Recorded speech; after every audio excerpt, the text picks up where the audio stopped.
ऐसे में अब हम एक ऐसी खबर का विश्लेषण करेंगे जिसे पिछले 3 दिनों से लगातार दबाया जा रहा है। ये खबर पश्चिम बंगाल की है, जहां हावड़ा जिले के एक गांव में पिछले 3 दिनों से लगातार सांप्रदायिक हिंसा हो रही है। लेकिन पश्चिम बंगाल की सरकार नोटबंदी के शोर में इस खबर को दबा रही है। इसके अलावा मीडिया का एक बड़ा वर्ग भी इस खबर को दबाने में तन मन धन से जुटा हुआ है। लेकिन हम ऐसा होने नहीं देंगे और अब यह खबर हरगिज नहीं दबेगी और जी न्यूज पूरी जिम्मेदारी के साथ इस खबर की पहरेदारी करेगा। देश के तमाम मीडिया हाउसेस इस खबर को धार्मिक चश्मे से देख रहे हैं और इसीलिए तमाम न्यूज चैनल्स और अखबार ऐसी खबरों के मामले में सिलेक्टिव हो जाते हैं। लेकिन सवाल यह है कि क्या किसी हिंसक घटना को धर्म के चश्मे से देखकर अनदेखा कर देना जायज है? क्या सांप्रदायिक हिंसा की इस बड़ी खबर को नजरअंदाज कर देने से यह समस्या खत्म हो जाएगी? पश्चिम बंगाल में हुई हिंसा को लेकर बहुत से लोगों ने सोशल मीडिया, व्हाट्सएप और ईमेल के जरिए हमसे संपर्क किया था। लोगों ने हमसे अपने संदेश में यह कहा था कि इस खबर को मीडिया दिखा नहीं रहा है और उन्हें सिर्फ जी न्यूज से ही उम्मीद है। इसके बाद हमने इस खबर की पूरी पड़ताल की और सांप्रदायिक हिंसा का सच आपके सामने रखने का फैसला किया, क्योंकि हमें लगता है कि सांप्रदायिक हिंसा होने के बाद उसका संज्ञान लेने से इनकार कर देना सच्ची पत्रकारिता नहीं है। ऐसी घटना को देखकर आंखें बंद कर लेने से यह समस्या और बढ़ेगी और इससे देश का ही नुकसान होगा। इसलिए आज हम इस खबर का एक तथ्यात्मक डीएनए टेस्ट करेंगे, यानी हम सिर्फ तथ्य आपके सामने रखेंगे। पश्चिम बंगाल के हावड़ा जिले के धूलागढ़ इलाके के बानीजोपोल गांव में मंगलवार को सांप्रदायिक हिंसा हुई। हिंसा की शुरुआत तब हुई जब मिलाद उल नबी का जुलूस निकल रहा था। इस इलाके के लोगों का आरोप है कि मंगलवार की दोपहर को जब यह जुलूस निकल रहा था तो जुलूस में शामिल कुछ लोगों ने उन लोगों के घरों में बम फेंके और तोड़फोड़ करनी शुरू कर दी। इसके बाद इन घरों में रहने वाले लोग अपने घरों से बच्चों और महिलाओं को लेकर भाग गए। आरोप है कि इसके बाद जुलूस में शामिल असामाजिक तत्वों ने घरों में जाकर जमकर लूटपाट की, तोड़फोड़ की और घरों को आग के हवाले कर दिया।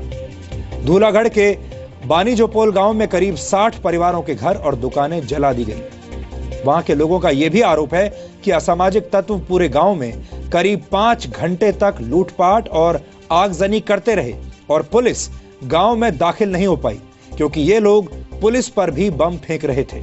इसके बाद गांव में बुधवार और गुरुवार को भी हिंसा हुई है। स्थानीय लोगों ने पुलिस पर ढील बरतने का आरोप लगाया है और पश्चिम बंगाल सरकार पर भी पूरे मामले को दबाने की कोशिश करने का आरोप है।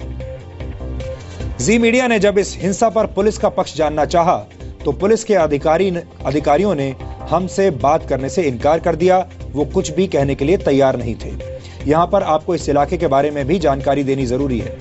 धूलागढ़ का यह इलाका पश्चिम बंगाल की राजधानी कोलकाता से सिर्फ 28 किलोमीटर दूर है, लेकिन इसके बावजूद यहां सांप्रदायिक हिंसा की इतनी बड़ी घटना हो गई और हैरानी की बात यह है कि अभी तक हिंसा करने वालों के खिलाफ कोई कार्रवाई नहीं की गई है। पश्चिम बंगाल की धरती साहित्यकार और दार्शनिक रविंद्रनाथ टैगोर की जन्मभूमि है। टैगोर का कहना था कि हिंदू और मुसलमानों को एक दूसरे की संस्कृति, रीति रिवाज और प्रथाओं को समझना चाहिए और जिस दिन ऐसा होगा उस दिन हमें शांति और सद्भाव का वातावरण मिलेगा। लेकिन दुख की बात यह है कि पश्चिम बंगाल में ठीक इसका उल्टा हो रहा है। इस रिपोर्ट को दिखाते हुए हमारी सभी लोगों से अपील है, आप सबसे अपील है कि अफवाहों पर बिल्कुल ध्यान मत दीजिएगा और शांति बनाए रखिए।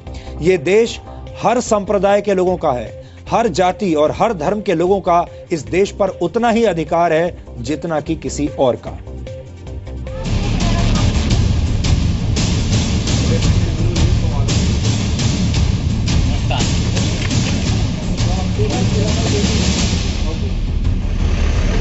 सोलह दिसंबर को जब जी मीडिया हावड़ा के धूलागढ़ पहुंचा तो वहां के हालात कुछ यूं थे।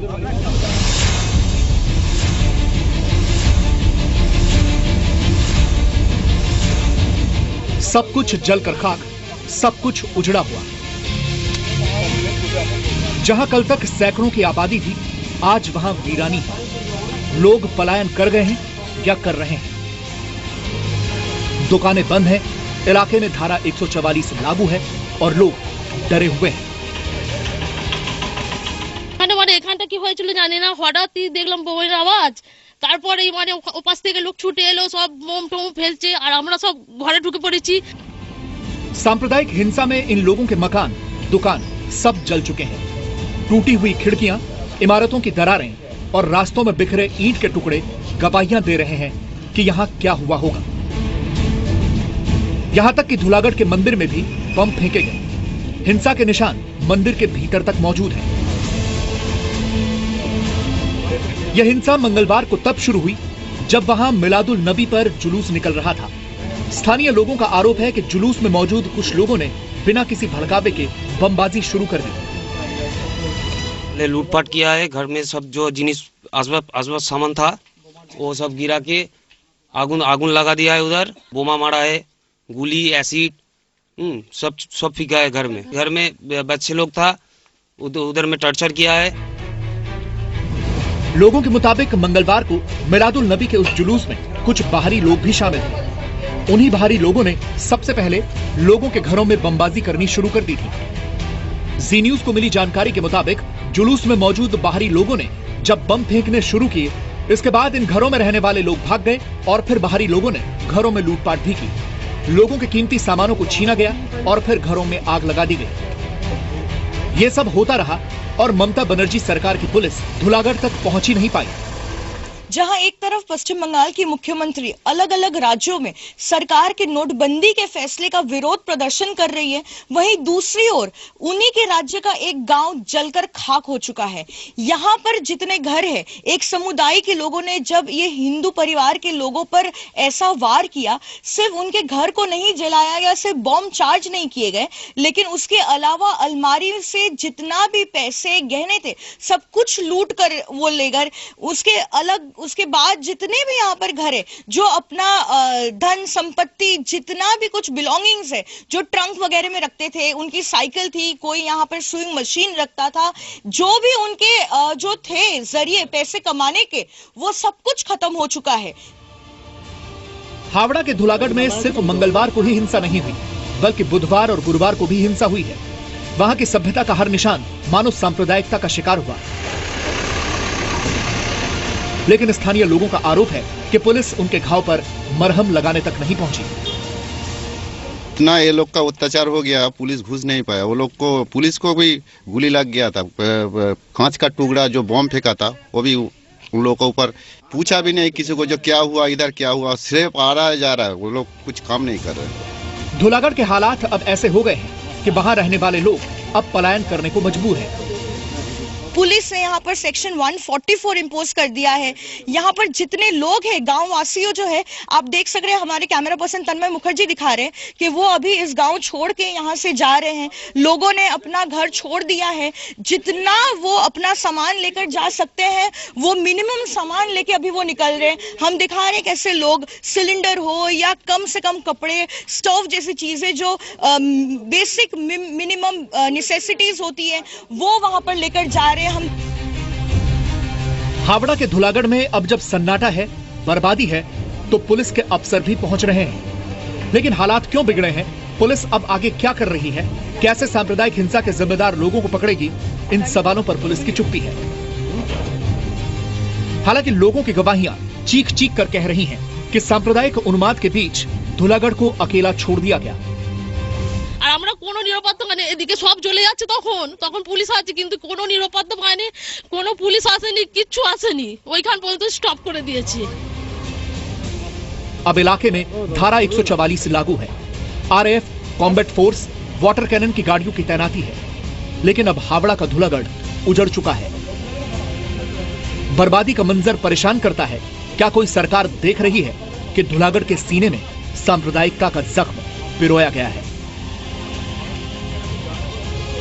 हावड़ा के धुलागढ़ से पूजा मेहता के साथ ब्यूरो रिपोर्ट, जी मीडिया। हमने अक्सर एक बात महसूस की है, जब भी कभी कोई इस तरह की खबर होती है तो पूरा प्रशासन, पुलिस, सरकार और मीडिया का एक बड़ा वर्ग इसे आप तक पहुंचने से रोकने की कोशिश करते हैं। ये तमाम लोग बीच में आकर खड़े हो जाते हैं ताकि ये खबर देश की जनता तक पहुंचे नहीं। लेकिन हमारी ये कोशिश थी कि चाहे कुछ भी हो जाए, ये खबर आप तक जरूर पहुंचे और जी न्यूज इस खबर का पहरेदार है और हमारी इस खबर पर लगातार नजर बनी रहेगी। आप निश्चिंत होकर सो सकते हैं।